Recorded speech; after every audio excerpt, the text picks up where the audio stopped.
Living Waters, and welcome back to our Tips from God series. Today's going to be kind of a funny one. It is socio interpersonal well being. And of all the ones during this time of pandemic, might be the most difficult. Normally, I'd be like, hey, make sure to go socialize. But there's still ways to do that.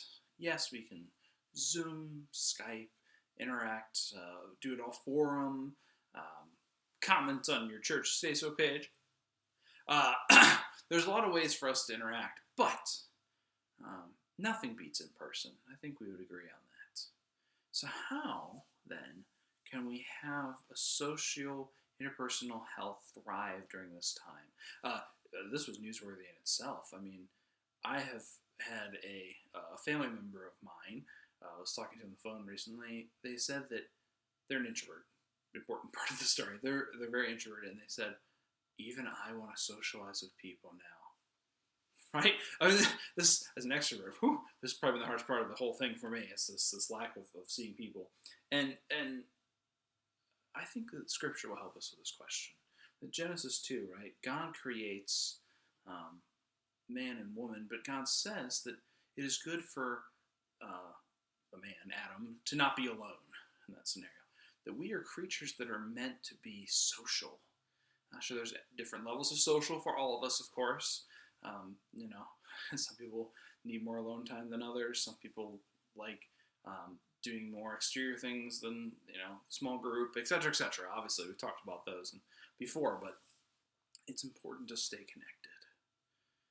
And so I think that in this time, find ways where you don't feel alone. Right? This is what God says, that this is, for us, it's good for us not to be alone. How can you not feel alone? Maybe it is being connected in prayers every night. We do the prayers. Maybe there's a small group that can be formed. We have a couple here at the church. Maybe there's new ones, new opportunities. Maybe it's we've Skype called and done a dinner that way with family and such and friends. The virtual happy hour with friends on Zoom. We've done that once or twice. It's been fun. It's ways to connect. Sure, it's not the same, but it's something that we can do that we don't feel alone. I know other people have been doing the neighborhood parties where you all sit in your driveway, a good 12 feet apart or so, and converse and socialize that way. If you get the in-person interaction.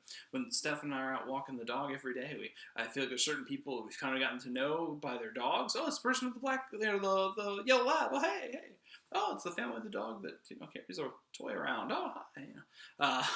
So there's some social interaction that way. Like I said, this is the hardest part for me, maintaining wholeness of this. I will confess that this has been, as an extrovert, it's been difficult. But there are ways that we can find opportunities to not feel and be alone.